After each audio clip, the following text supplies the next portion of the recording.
Welcome back to Jersey Matters. I'm Larry Menti. If your child goes to public schools in New Jersey, very soon they may be learning about contributions from those in the LGBTQ community and those with disabilities.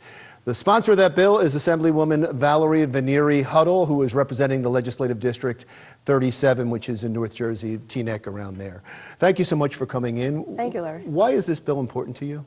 Well, it's very important not only to me, but to over 16,000 students in New Jersey that are part of the LGBTQ population, and of course, students with disabilities. This bill actually originated and actually took place, or we're emulating, the California Fair Education Act.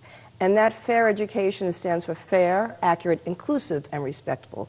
And this happened, Governor Brown signed this into law in 2011 after so many suicides, unfortunately, of students in that population. So you think this bill can prevent suicides? Well, you know, education is so important, and when students go to school and don't feel included, and there are other students that may be bullying these students. Don't forget, I was a sponsor of the Anti-Bullying Bill of Rights, and that happened after the Tyler Clementi suicide.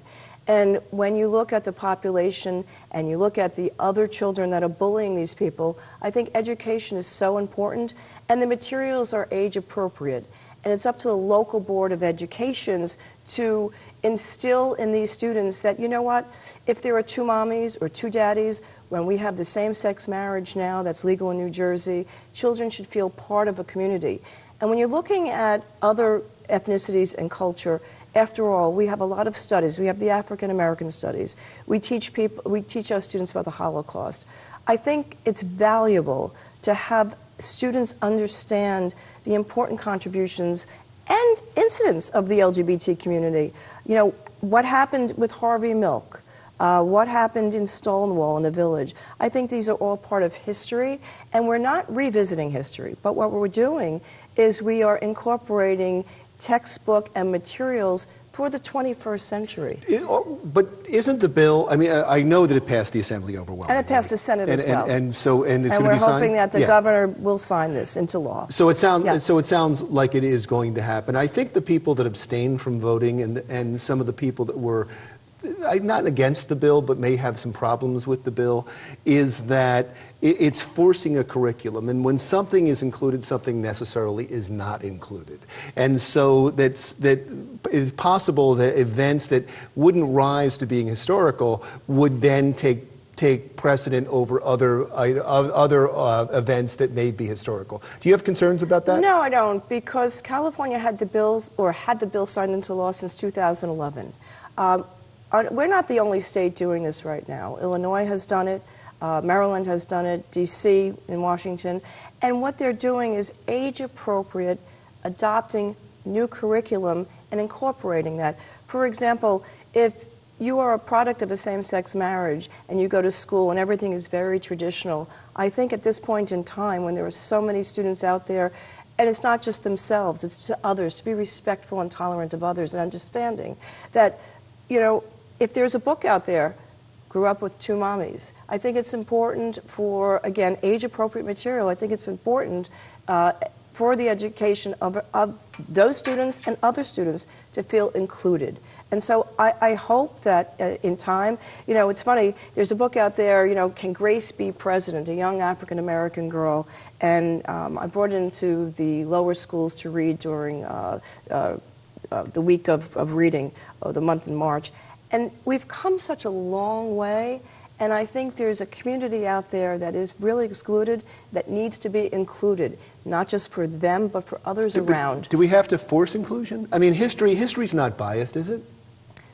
History is where we came from, and if we don't know the history of where we come from, we don't know where we're going. And I think when we develop into the curriculum accurate information, and informative information and fair information, I think that will speak volumes to the next generation. Don't forget, you know, the generation coming up today, we have right now, unfortunately, a lot of hate crimes and bias in the state of New Jersey and around the United States. You would think that this could never happen again.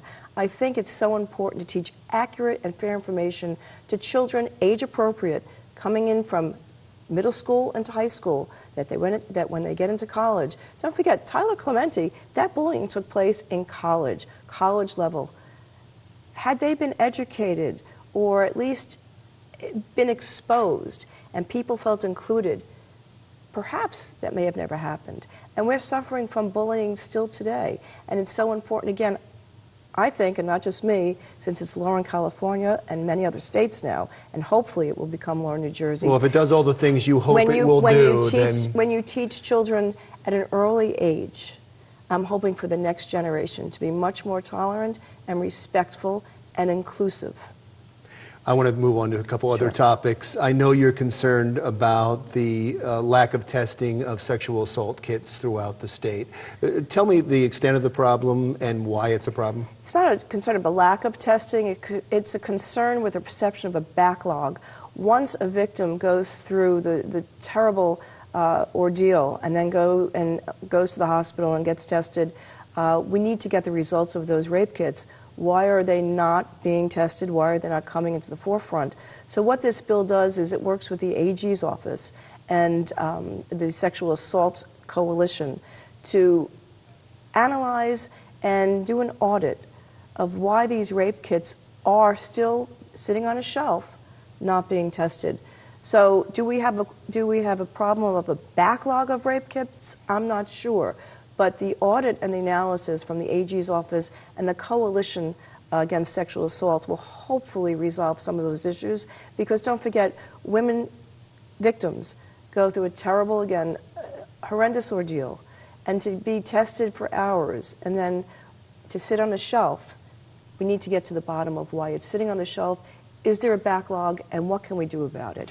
I want to talk quickly about a sexual assault victim in Trenton, somebody that's currently hired, Katie Brennan. I know you're not as part of the investigation or part of the committee, but you're part of the Assembly, and you're part of the Democratic Party, and it's the Democrats now investigating the Democratic governor. Where is this all going? I don't think they're investigating the Democratic governor. I think they're investigating the best practices when it comes to sexual harassment and hiring.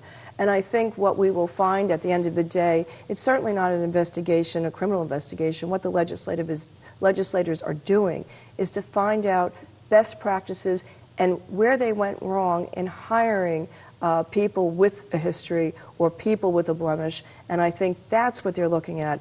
And when we look at harassment, and I mean, we have to update our sexual harassment manuals in not only government, but in this goes well beyond sexual harassment. Everywhere. This goes well beyond sexual harassment. Of course it does. I didn't mean to say it goes well beyond that, but I think we have to incorporate those ethics and the training into government and to see where we went wrong.